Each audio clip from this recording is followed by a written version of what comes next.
So I put out my summon video earlier on this banner, and I told you guys that I wanted to go ahead and cover it again in a separate manner and do like a summon or not, and let you guys know whether or not you should pull on this banner. So that is what we are going to do today. So first and foremost, before we get into that, I hope that you guys are having a good day today, and if you guys celebrate Thanksgiving, have a wonderful Thanksgiving tomorrow with your family. It's that time of year where, you just group up and have fun with family and, people that you love. So I hope you guys have a wonderful day tomorrow. And if you guys do not celebrate still, hope you have a really good day as well. Wonderful, incredible, stupendous, whatever. Insert big word there. I don't know. Anyways, in all seriousness, though, we're going to talk about the banner. So hope you guys enjoy this. Subscribe if you're new for more content. And this banner, okay, short, quick, simple answer. I have a couple of ways to break it down for new players and for older players. If you are interested in building a SS3 Bardock category team, then you want to pull on this banner. If you do not have enough units for the team or you're looking for a filler option, the Trunks and the Gohan and Gotenks are all really good options for that team. So that's for new and old players. If you're an older player and you already have the team and you're not interested in this banner in particular, then don't even bother summoning on it. Even if you are interested in the banner, if you're trying to build that team and you just need like Bardock and you have all the other best SS3 ones, no real reason to pull on this banner unless you just want the units to own them, which is basically the only reason I'll be pulling on this banner myself personally on my main account. And so yeah, that's pretty much it. Overall, it's a solid banner. Nice banner because you're guaranteed an SSR per multi-summon, guaranteed a featured SSR per multi-summon. If we scroll down here, the only SSRs on the banner are the ones that are here. Last little bit, if you own an Extreme AGL team, you definitely want to pull for Toa. She's going to be really good on that team, especially if you're struggling to beat Extreme AGL's Super Battle Road. So she's going to be really good there. But I'm not really going to talk about Toa too much here, unfortunately, because she just kind of is what she is. The main banner is about the SS3 units and Gotenks, because Gotenks here is a really good option on Super Tech, really good option on a Fusion category team, and he's also a really good option for the SS3 Bardock team. Now, before I proceed, I keep talking about Bardock. I need you guys to understand we don't have information about what he does. We don't have his passive or leader skill out yet. All we know is that he is SS3, he is the SS3 category leader, and he's an intelligence type. We don't know how big his leader skill buff is. Depending on how big it is, if he's given 130, 120, 150, 170, how much key he's given, depending on that stuff, the team that you would want to run will change. And I'll give you guys kind of just like a rough draft team in a minute. But keep that in mind. We don't know. All we know is coming in early December. I think I've seen like December 4th or 7th kind of thrown out there. So all I know is that he's going to be, the next Dokkan Festival. So that should be really soon. So keep that in mind. And if you want to save stones for that, definitely skip this banner, even if you need some SS3 units, because at the very least, you need the freaking leader. You need the leader first before you even bother trying to, worry about the sub-units that would be on the team. You need the leader. So anyways, as far as it goes, like I said, 18% rates on this banner. That's mainly because you're guaranteed one of these units per pull. And on average, it costs about $100, which is, what is this? 200 stones or so to get a specific one. And that sounds about right. In my summon video on about 200 stones, I got just about every single one of these except for the Boo, but I don't really care about Bobbity Boo here.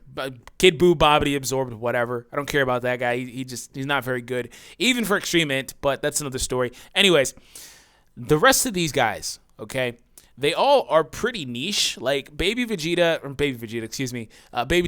is a solid option for Extreme AGL as well. Just like Toa, he's just kind of lower tier because he really needs an awakening, and I don't know why they haven't given it to him yet. Trunks is a solid option for Super AGL, but Super AGL kind of already has enough units that do exactly what Trunks does to fill that void that Trunks has. Trunks is a really good unit because he's able to block hits. He's not reliant on a really high defensive stat.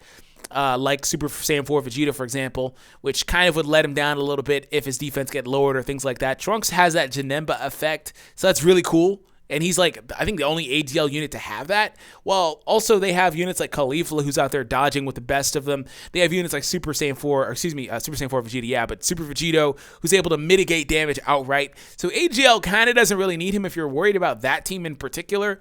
And they're also part of the Hybrid Saiyans category, all three of these SS3s. They're solid options, but the problem with that team, and continues to be the problem with that team, is that it's very, very, very inconsistent if you do not have the shocking speed units. And unfortunately, the only real units that have shocking speed are going to be the LR cards. So it's kind of unfortunate. If you want to prioritize the STR Ultimate Gohan leader, you need more units that fit into his category that do what he does and link up with him. So unfortunately, these guys are not going to be very good in that scenario, but they're still cool as filler units as well. So all in all, again, very good banner. One thing to consider too is that these are exclusive units. They're only available to this banner. They're not going to be on any other banner, but that doesn't mean that they will not come back in the future. For example, all these middle units here from Gotenks all the way down to, grab Gotenks' face, all the way down to Boo here, or keep calling him Boo, Janemba, Gotenks, Pikkon, Super Pikkon actually, he's another solid unit by the way, but I don't know, he's not necessary for Super STR, which is the only team he could really be on I think right now. He's not part of any category, unless he's part of the Revived Warriors category, which is different, but I don't think he is. Anyways, Kid Buu and Janemba, they've been here about 3 times now. So the first time they came, they were on an initial banner. Second time they came, this guy awakened, the Gotenks awakened, and he now goes SS3, which is why I said he's part of that category too. Again, one of the best possible units for a fusion team and for the SS3 team. So if you're interested in that, that's one of the things you want to pull for. Honestly, he's better than the 3 new units. He's better than all of them. Gohan is a close second though. As far as, the Super Saiyan 3s go. I'm not really factoring in Toa because she can't really be equated to the rest of this banner because her niche is as a support unit, which I went ahead and covered all those guys in a separate video. Feel free to check that out. It's on my main channel page. You go there, you can find it. So overall, good banner, exclusive units, like I said. They may come back in the future. One other thing to consider is that they are underwhelming right now, talking about the 2 new SS3 units. Again, can't really talk bad about Toa because she does what she's meant to do. They all do what they're meant to do, but she can't be held to the same standards as them. They're going to be a little bit more comparable to other units that do the exact same thing that they do. And for that matter, Toa is an incredible unit when compared to other support units. So that being said, they're underwhelming, yes, but they also could potentially awaken in the future like Gotenks did. But again, that if they awaken, that means that they'll be coming back later on. So that'll be another opportunity. I expect them to do another Dragon Ball Heroes banner at some point anyway. So anyways, if you're interested in the SS3 category, these are the units that are part of it. It is officially in the game. If you go to an SS3 unit that you own, you can see it. It's kind of funny because there's not even a baby unit. Like you can put a baby leader skill unit that gives like 1 key or 20% or something. There's none of that. You can't really do any of that. But you can see the units that are part of it. So these are all the units. Anybody that has achieved SS3 can do it. So what would a rough draft team look like? Here's a rough draft team. So assuming that you've Extreme Z awoken your Goku as far as you can get him, maybe you're struggling getting him past level 125 or 130, what have you. But level 140, he definitely deserves a slot on this team because he is just monstrous. His stats are ridiculously high, so he deserves a slot. Aside from that, this guy at the top of the pyramid is basically the best SS3 unit in this game. It's debatable between him and this guy, but really I think Gotenks is better, but that's just me. It doesn't really matter.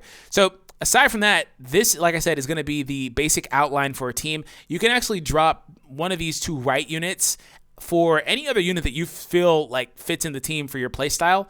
And that's one of the things I was talking about because you have defensive options like STR Vegeta. There's another STR Vegeta that's a solid defensive and offensive unit, the GT one. He can kind of take a slot there. Trunks and GT Vegeta are very comparable. They both have that offensive defensive niche.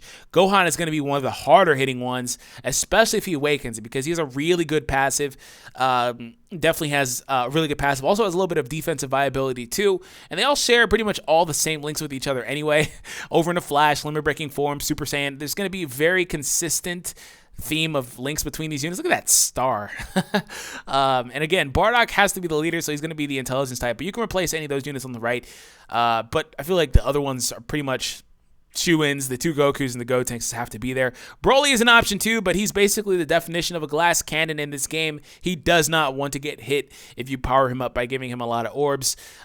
Solid options like this guy right here. This guy's not very good at all. I'm sorry. I don't have anything positive to say about him. SS3 Tech Vegeta unfortunately doesn't have Over in a Flash, so he's not going to fit the best here. I don't know why they didn't give him that. That's really annoying. It has always been a really big issue for that card because he's actually pretty solid if he had it. So he's still a cool option, though. I don't want to take that away from him. Of course, STR, SS3 Goku can be on the team as opposed to the AGL one. But if you don't have the AGL one, honestly, I would just drop regular SS3 Goku altogether for something else. For example, if you don't have AGL, Limit Broken, then you definitely want to just put one of the 2 new units like Gohan probably on this team as opposed to Trunks, and you can go from there. So really, again, there's no right or wrong as far as this goes. You don't have, this Go Tanks, put in the tech one, you're good to go as well. I'll cover this a little bit more when we know about Bardock himself, what his passive is, what his leader skill is, because that will impact this, right?